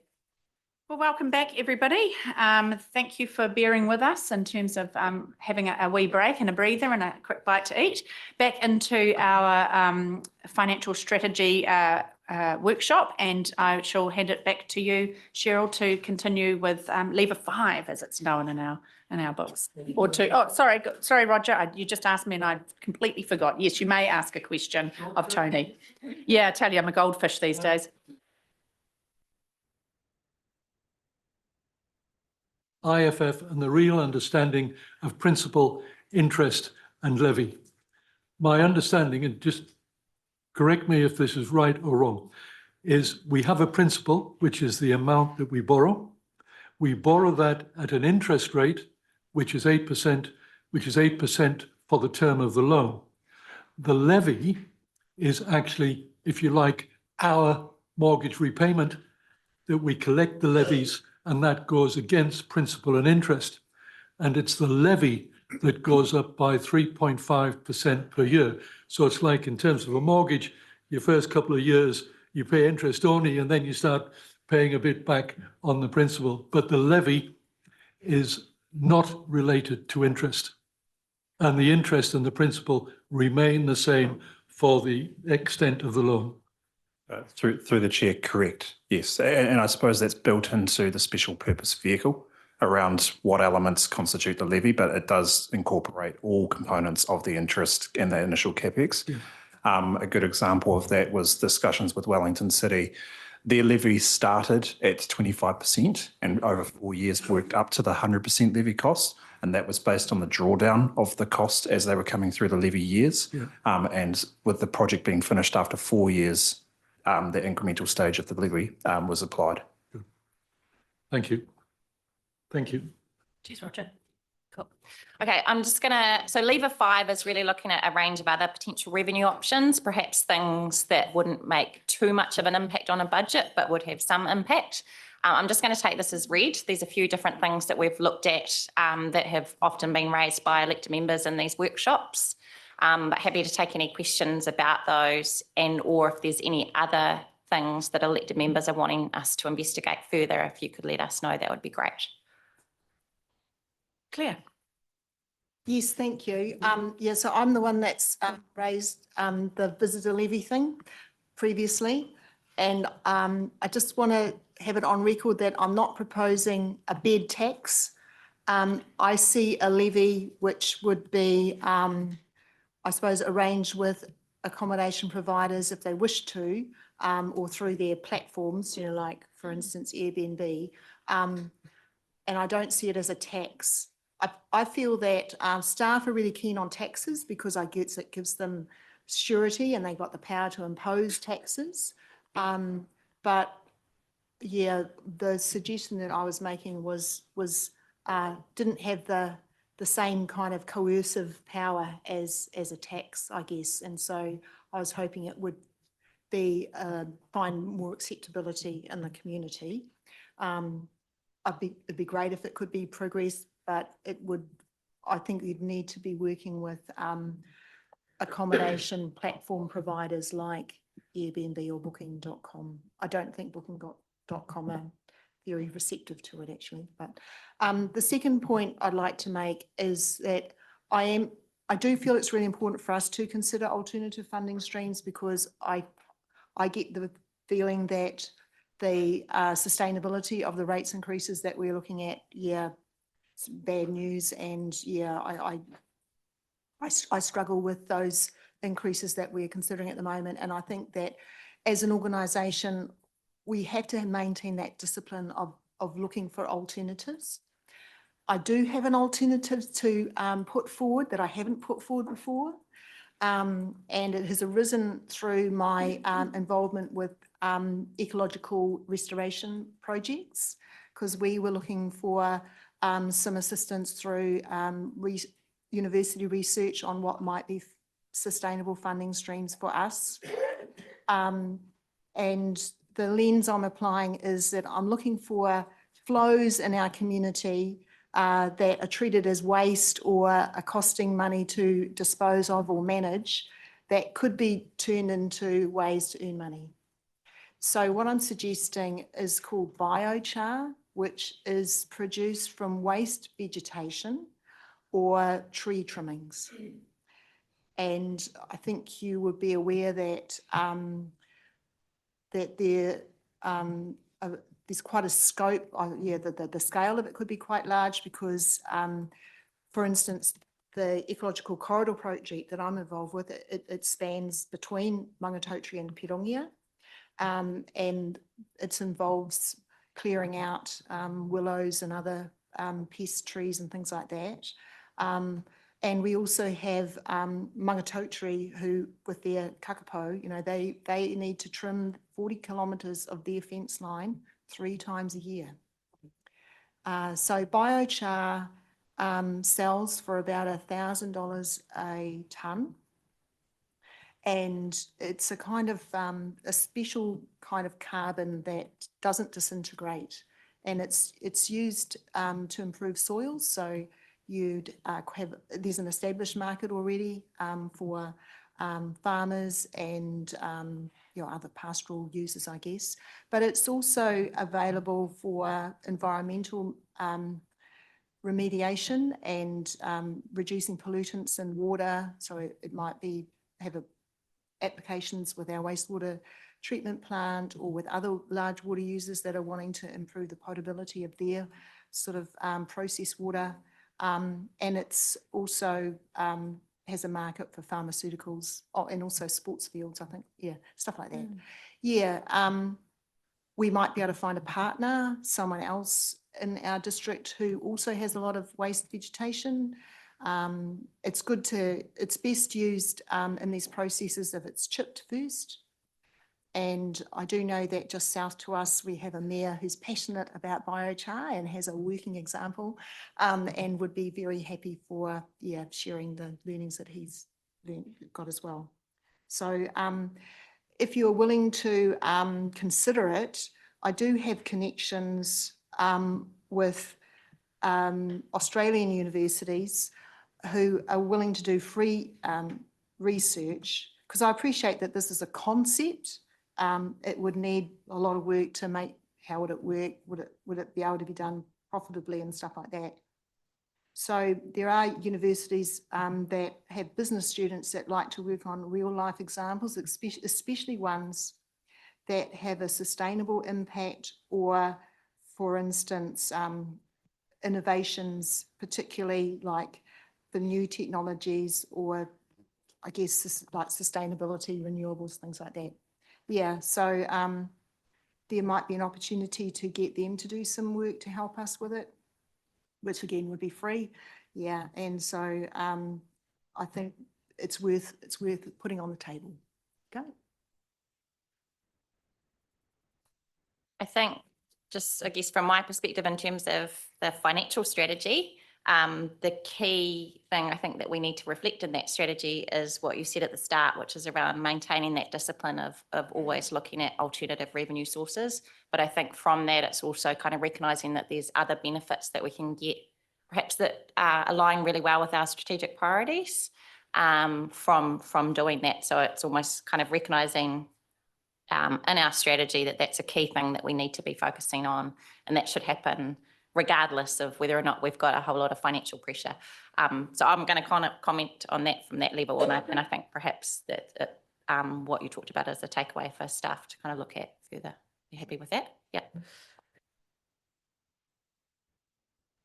So were there any other options that elected members have identified that we might need to look at in terms of revenue generation?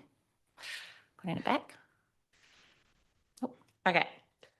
So really this is us starting to kind of wrap up and come to that kind of second point that I outlined in the first slide around kind of understanding from you what needs to shape the next steps. So just to do a bit of a recap, there are no easy answers to our current financial situation, and there are many contributing factors, and I think it's really important to recognise that some of those we have control over and some of them we don't. We need to make some bold decisions now. So we need to ensure whatever we do gets us into a better future for our community, particularly in terms of our financial strategy.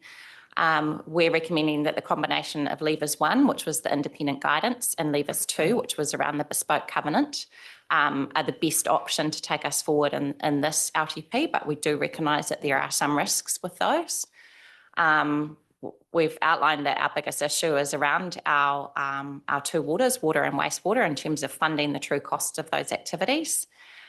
We recognise that we are still catering for growth, but it is a costly thing to do. It does have benefits for our community, but it does cost. But overall growth does pay for growth. It just happens over a period of time. And also that the local water done well process is running parallel to this LTP, but whatever decisions that are made through that process won't be in time for this LTP. So just to quickly come back on, just take this since Mike's online, but we talked about a parking lot. I just quickly wanted to go through and just make sure I've captured everything, and then we can just get to this discussion points. So we talked about, I think, Mike, the project budget information in terms of the projects that we haven't included. So what we'll do is we've got a specific projects workshop on the 10th of September, and that's our opportunity to really bring you, have I got that too, a bit more of a comprehensive picture of each of those projects so that you can fully understand what the implications are of those projects not being in the LTP as well, because sometimes there might be a cost attached to that. So we'd rather do that rather than give you just a bit of that information now, if that's okay. And then the 8th of October is the next financial strategy workshop. So we've got Claire's point around the growth breakdown of the debt profile, itemising renewal catch-ups, so understanding kind of what we've brought back in terms of renewals catch-ups, incorporating the LGCI movements and the OPEX versus rates graph that we had, understanding debt headroom scenarios and consequences. That was a point from Claire. This was from Mike around changes in debt position from 2021 LTP. So we've had some narrative around that, but it's around kind of understanding the narrative and the numbers, because that's a pretty big discussion point in terms of our comms and our narrative around this LTP. How did we get here? And then we've left this one around the political discussion on nice to haves versus core business. And I guess that's a matter for you to decide how you want to approach that and to let us know what support you need to help with that discussion. So I've kind of just left that hanging a little bit. Over to you, Mayor. So is there anything else, or does that capture everything? Claire. Yeah, I'm really happy with that parking lot. Thanks, Cheryl. And just that last point about the political discussion and nice to haves. And I guess part of that's tied up with we're really conscious of the financial pressure that some of our communities are facing, and like people on fixed incomes. And something that I found really helpful was the Infometrics report that we got about the housing costs and the impacts, and they made a note that they took a household approach, and they said that households changed their behaviour and made new decisions based on the pressures that they were facing. And in a way, I'd quite like to see if we could do something similar when we are exploring the level of rates that we're willing to sort of impose on our communities, and thinking about those people that are they're facing the most pressure, because I think that we've also got to open the lid on, even though people might be constrained because they're on fixed incomes, but they do have choices or ways that they might be able to increase their income. Like in the Infometrics report, they talked about taking in boarders or doing something with their property to earn a bit more money and stuff like that. We've also got rates rebates that can be applied for too, and I'd just like that to be part of the narrative, because I think that'd be useful when we are consulting with our community, that we accept the realities. But I'm worried that if there's a significant portion of our community that are on fixed incomes and don't realise that, I suppose that they could be using wider tools to help them with their affordability. We are going to find it increasingly difficult to even get small rates rises across the line. Yeah, so I'm not sure how best to do that. I suppose I'm putting it on the table and seeing what others think, because I think we have to have that broader conversation. It's not simply about, you know, what your benefit is or whatever. It's, you know, what opportunities might you have to actually either reduce the rates through rebates or find other ways that you could become a more viable, entity. Oh, you know, I suppose the ring fence household, that kind of thing. Lou? I very much agree with what you just said there, Claire. It's got some merit. I would just say one thing from my experience in working in the local community. We're seeing people with declining incomes. They're on fixed incomes, but unfortunately the costs are escalating at such a rapid rate that they're earning less and less. Many people are struggling to pay their rents, pay the basics of their operations. And I do agree that maybe we have to have a look at a contingency for those people that won't be able to pay the rates on the higher rate. There's going to be a significant amount of either rate defaults or inability to pay these higher charges. So I totally agree with your concept. Thank you. Roger and then Delmarie.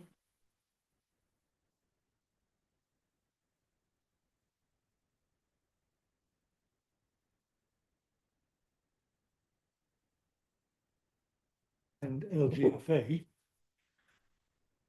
we're talking about a 4.5% comparative interest rate from the LGFA. If we did use that vehicle for infrastructure borrowing, are we locked into that 4.5, or is there a review period which could well see that interest cost on longer term actually reducing even from the 4.5, whereas the IFF is fixed at 8%? So through the mayor. So look, we can't borrow any more than 6 or 7 years ahead with the LGFA. Interest rates could reduce with the LGFA below the 4.5, but equally they could obviously already go up. So one of the things I guess that the IFF does bring is it does bring perhaps a wee bit more certainty in regard to the cost. Because because that is a deal that they've done with finances. The SPV have done with finances over the 30-year term with the LGFA. Subject to refinancing of loans over the period of time. The 4.5, I mean, very indicative in regard to a recent deal we did. But Yolanda, correct me if I'm wrong, that was really only about 2 or 3 years out, I believe. That was a 2027 bond, I think, or... So the 4.5 is the average interest rate that we applied when we did the draft budget for 24-34 LTP. So like I said, when we get the Infometrics report, we'll also get an updated projection from Bancorp. So that 4.5 might be different. Earl then looks at our debt profile over the 9 years and gives us an average interest rate, which we then apply. Yeah, but over the last 30 years, the interest rate that we've been getting has been considerably less than the 4.5. Oh, look, I'm not sure over the last 30 years. Certainly over the last 10 years, Roger. I agree with you. The interest rate has been considerably lower. I'm just not so sure about further back. All right, just an indication. I'd correct you on that one. The GFC, when that was on in 2008, New Zealand dropped its interest rates from 8% down to 7.4. Delmarie. It gives you sort of where we were at that time, so it's not historically there. Delmarie. Just checking. Te pai korua? Aye. Just putting the comment down, looking at that map back there, I agree with what Lou said and what Claire said. For us, and when we're talking about fixed incomes, low incomes, how our people are going to be eating, and we know the generational trauma from that map back there, my people will be gentrified out. gentrification and a whole nother level will happen with us raising these rates. So I just got to make sure that that's on camera, so that you remember that. So tautoko, kia ora.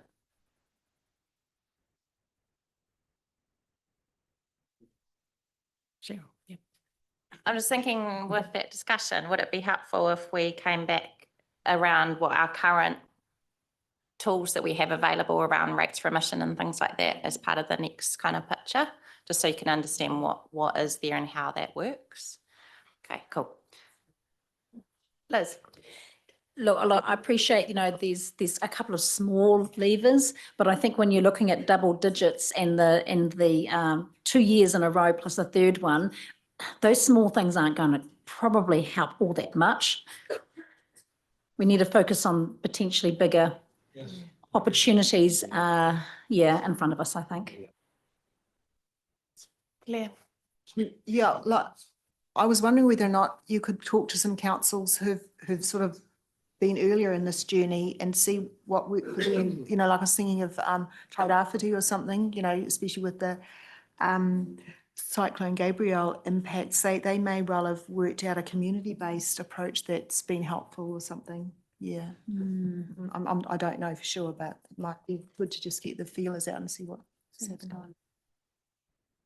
Cool. Okay, so this is our wrap up, recognising this is a workshop. So this isn't about direction as such. It's just to help us kind of start to move through the next steps of the LTP. So this is really just around where you sit in terms of support for the levers that we've talked about today. So first question is, do elected members support implementation of the strategic recommendations from the independent advice? So that's lever 1. So that was around, remember, having a longer term focus, having rates predictability, using rates to fund the balance sheet and rectifying the water's funding gaps. I'll start the ball rolling. Yeah, I do. I support that. And I guess resonating in my head with the comments made by Dave Foster when I first met him, when I said to him, how did we get to this, Dave? And he said, 1 million at a time, Susan, 1 million at a time. So I guess my sense is that I probably won't be very popular with some people around this table, but my sense is that there has been an appetite for far too long to suppress rates and keep them at a really low level. And nobody wants them high, let's be honest. But continuing to kick cans down roads is not doing anybody any favours. It's just prolonging the pain. So look, I'm really keen to look at those two, adopting those two pathways forward. I think we need to look more strategically long term. And dare I say it, unfortunately, the electoral system that we have incentivises more 3-yearly thinking rather than greater long-term thinking. And I invite everybody to think more long-term. We've got to make better ancestors decisions. We've got to think about 10, 20, 30, 40 years out. So yeah, look, I think this thinking is much more strategic and long-term. So I definitely am comfortable with following this direction. Roger. I believe that there are a lot of positive thoughts coming through that independent report. However, I can't accept it without some qualification that we do look at those heavy 15% rate rises on the first 2 years. I really think that that would be a pill too hard to swallow for many of our community. So I just temper the acknowledgement of that independent report with that qualification.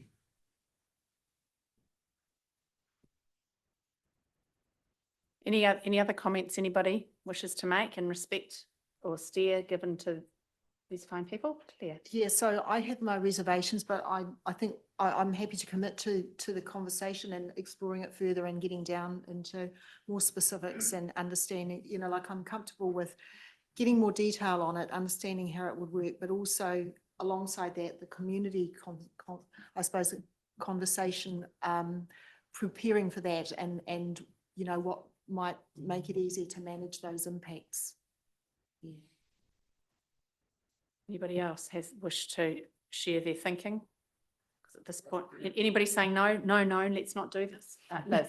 Look, I'm certainly not saying no, but I'm just going to come back to something I said earlier, and that is But given the local government conference that some of us have heard through the media, but some of us were there in attendance, nice to haves are going to be pretty hard. And I'm wondering actually just how our government is actually going to be putting pressure on us going forward. I suspect there'll be a lot of pressure on Susan and other mayors around the country for the nice to have projects to not proceed. So what is a nice to have project and what isn't? Because I'm unclear, and I just think we're going to have a lot of bickering around this table if we're not 100% clear on what we are going to presume is one or the other. I mean, Roger, you've mentioned the museum. Dale Marie said, well, I don't agree with that. So there is a really clear, there's $1 million right there that we've got, we don't have a consensus about whether that's nice to have or not. So I'm just wondering how do we address that? I guess that's sitting on the parking lot up there in terms of that final bullet point. Probably not the stuff of discussion today, but certainly has kept me awake since Wednesday's announcements. And like I said to the press, nobody moves to a town for its great sewage system. They move there for all of the other things. Sure, you want a great sewage system, but that's the other stuff that makes our communities livable and attractive and great places to raise your kids and, good schools and all the things, the environments that we pride ourselves on. So look, 100%, it's definitely an ideological or philosophical discussion to have, and it will definitely bear into our thinking. I don't think it's to be had today, but it's definitely on the parking lot, but I agree. Any other points in terms of steer today for these fine people? From me, Susan. Oh, Monty from the gods. Yep, sorry, been listening, I'm still here. Hey, just listening to the reluctance of people to accept the really high rates rises in the first couple of years. I think if we're serious in that belief, it relates to point 4 up on the board about the IFFs. They're linked together, right? Because one way of avoiding those savage rates rises now is to pursue the IFF. Sure, it costs a lot more over the long term to our ratepayers, but it spreads the pain. So to me, those two things are linked, okay? But it would be quite useful to know if people just thought that sort of 15% rates rises year on year for the next couple of years are just completely unacceptable. That's quite a good decision to make relatively early for me.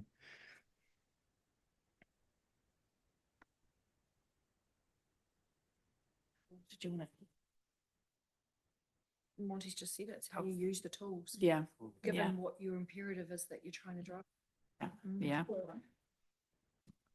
Liz. We've got one option is the funding, the ones, but the other one is to come back and take a look at our levels of service. I'm not suggesting that that's the right way to go. I'm just saying that is an option.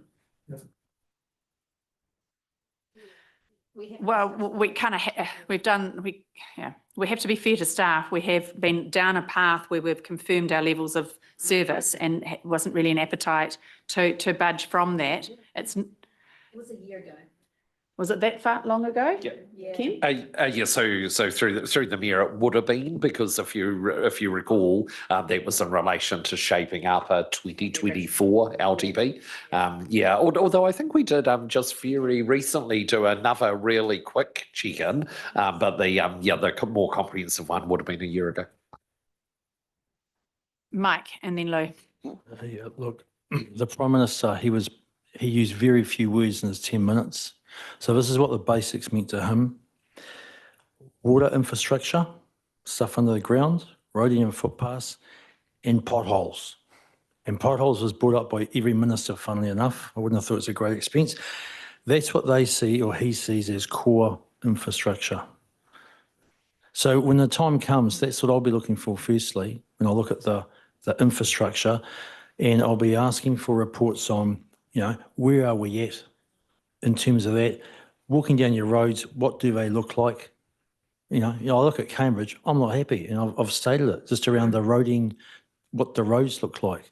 I mean, there was something here about tolling roads. I thought, God, in Cambridge, you could toll the roads that you haven't got speed humps on them. That'd be a start, tongue in cheek. But that's for another day. But look, it is going to be a difficult conversation. But, I hear some members here on one hand say, people can't afford this, but on the other hand say they want big flash things. You don't have to be on a trajectory of spending over 30 years. It can go like this. And there are times when it just needs to flatline or go backwards. I will say no more right now. Lou? Having heard Councillor Montgomery, I have some sympathy with those ideas, and it has some merit. We're looking at the moment with increase for the first 3 years, well over 14%. Then we drop to 2%, and we go through at 2, 4, 2.4, 2.4. If we added that cost of that servicing that initial 3-year debt over a longer period of time, we might be able to monitor that a little bit better and, put aside some of those very, very high increases in the initial stages. I'm saying this in all honesty because I really know there's some resistance out there among certain members of our community, quite a number actually. One thing you've forgotten, Mike, and it's a big cost to us is, of course, rubbish. Collection of rubbish is a huge cost to us. And every year, landfills increase in value. We've got to cover those. Thank you. Well, I'm not feeling like anybody's going, no, but there's a lot of reservation, but I think it's because we're sitting in this environment where whichever way we go, we're going to have to be putting our hand out, and we don't want for more than what we traditionally have or historically have, and nobody wants to be in that position, but we still have to make the right decision. It might not be a popular one, but it's got to be the right one. Ultimately. Okay. Yeah, I'm just going to put something else on the table. Because I can't really contribute any more to what you're saying, but there is an opportunity to look to our big water user who is going to face a massive increase, and to see whether or not they would do a deal to reduce their costs and help us out, okay, in those first few years. So, it's done all the time. You've got someone who needs your product, and I'm just using, I'm not saying these are specific examples, but you might say it's going to cost them $10 million a year more, okay, because of what you need to do by way of improvements for compliance or something like that. And we can only access that through a certain way, and it's going to, cost X amount of dollars.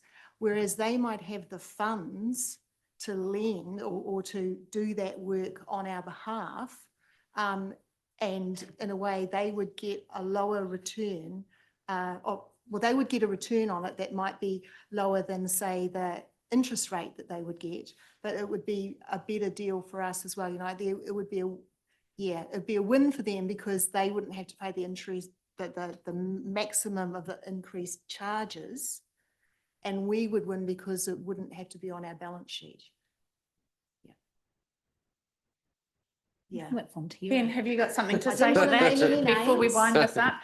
I see there are some members of that cooperative that are sitting around the table, so look, maybe they should be talked to, but and they may have a view on that. Look, I mean, that would obviously be quite a major to be talking to them about that, but I'm not. I had to talk to them about them. Yes, we will. Yeah, but look, I think that's the more realistic proposition, really. Yeah. Andrew, I think before we wind this up. So, look, I guess I'm not saying no to looking at IFF, but I'd certainly want to see the modelling, and to save some percentage increase in years 1, 2, whatever, but to leave our future ratepayers with a massive burden would not sit very well with me.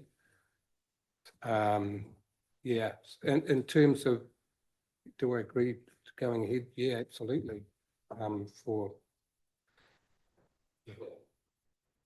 Ken. So, sorry, in terms of, Councillor Monty, did raise a very good point there in terms of would be, could change things up quite considerably, obviously, if we did run with that IFF. I guess the issue is that there is quite a lot of work that would be involved in doing remodelling in that space. It's also something that, we couldn't rely on until year 2 of our LTP because, the indication from CIP is that it can take a year or so to get a deal complete. And in fact, we've seen that with Tauranga and Wellington, who have pulled off IFF deals. So look, it would really kick in, I suppose, with an annual plan in year 2. So we would consult on it alongside our LTP. We'd have to be building an LTP with the numbers that are required. Perhaps without that IFF in place, and then we'd have to in a year's time modify it to bring that IFF deal in. So look, I guess I am just sort of keen to understand around the table whether you want us to do work in that space, because it is a biggie. It really is a biggie in terms of the work. So we'd only do that if you were seriously interested in that. Hey, Ken, can I ask a question there? We're taking a little bit of a risk with our plan of the LGFA bespoke covenant. I imagine you're pretty confident we're going to get that through, but there are a bunch of hurdles, directors' votes, et cetera. Yeah. What's your feeling about carrying on with the IFF just as a risk mitigation in case plan A doesn't come off? Yes, so look, we could still be shaping that up in the background. We could certainly be doing that. I guess I was just picturing a scenario where we're kind of building a couple of LTPs here. One that's very much focused on the IFF and one that is rejecting an IFF option. We did in this presentation and we did in the background papers that were circulated for this meeting, we did point out the risks in regard to the bespoke covenant. To be honest, we're not seeing those as huge risks. We have had numerous discussions with the LGFA. Yes, sure, votes need to happen. Actually, initially a shareholder vote in November before actually taking a proposition to the board. But look, everything we've seen suggests that while there is some risk in that space, it's not great risk. We have a letter from the minister. We have a letter from the LGFA, chief executive, and they're both saying that they're anticipating that this will happen, and that those bespoke covenants will open up to councils that qualify, and we do see ourselves as being in a really good position to qualify. But we could continue doing some work on the IFF, but I guess I'm also interested not to be wasting people's time, either our staff time or indeed CIP's time. And I guess the other thing as well is look, we'd have to resource up as well. Councillor, if we were going to be doing much more on the IFF, we've pretty much everything we've done so far on the IFF has been done using existing resources. If we were actually pursuing a deal, what our discussions with Wellington and with Tauranga and with Hamilton has told us is that we'd really need to contract and fairly significant resource to push that along. So look, I think it is a backstop option. It's something that we've probably gone far enough with now to be able to resume reasonably quickly if we had to.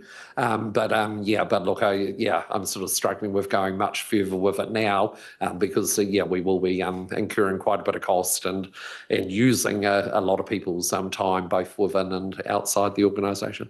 Okay, Ken, I'm inclined to agree with you, and having all our eggs in the bespoke covenant basket is a risk that I'm prepared to take. You've made a budget that just works on that, so long as people can accept the rates rises. So I'm with you, Ken.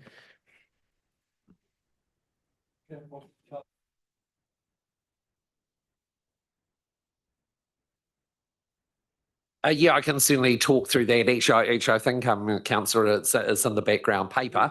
But look, essentially what it is. We've seen the correspondence from both the government and the LGFA, as I said a few moments ago. This is being now shaped up formally for a shareholder vote in November, and bearing in mind that in terms of a shareholder vote, the Crown, who quite clearly have indicated that they're very, very comfortable with this change being made. The Crown is a 20% shareholder in the LGFA. There's a number of large councils who are very, very keen to to access this these bespoke covenants. Look, we're pretty sure that will get across the line in the November meeting, and then it is just a matter of obviously collateral will be developed in terms of making an application. But my understanding, Yolanda, correct me if I'm wrong, it will be February, March will be the first, the signal from the LGFA is they're saying that February, March will be the first directors meeting at which an application could be considered. So that's the timeframe, November and then February, March. But the guidelines would be identified in November. Oh yes, look. I'm sure they would be. I mean, the signal is that after November we'd be able to start pulling together our application. It just won't be considered till after Christmas. My opinion is we accept that and go down that track and perhaps park the IFF, perhaps for a possible conversation, should it be necessary, sometime during the next annual plan. Yeah. Right. So can I hazard pull together sort of some of the lines of thinking that have been shared around the table? We're comfortable with 1, 2, 3 is a no-brainer. 4 is like not particularly excited by that, and we've covered the potential other levers to explore. Yeah, cool, excellent, great. Well, is there anything else you needed from us, Jill? Sorry, one quick thing. You talked about levels of service. So what we could do, if it's something that you are wanting us to look at, and you have to be really careful with a big comprehensive level of service review about what you're doing and why, and what your key drivers are. Because if they're financial, that's quite a different conversation you're going to have with your community. Yeah. And often you do a comprehensive review every LTP and not much changes. So we really need to scope. But what we could do for the 10th of September is just bring you a one-pager with a bit of a scope as to what a level of service review could involve, how we would do it, and some timing options in terms of when that could happen, because it's a lot of work. Yeah. But if it is a track that we need to head down, then we need to be clear about why that is. So if we just bring a bit of a one-pager and we can have that conversation on the 10th of September, that would be really helpful. Yeah, that would be awesome. Thank you. Okay, thanks. We're all keen for that. Yeah. Yeah, So excellent. other than that, all good. Thanks. Fantastic. Hey, thanks very much, team. Really comprehensive workshop. A lot of work's gone into that and really clearly presented. So thank you. But that brings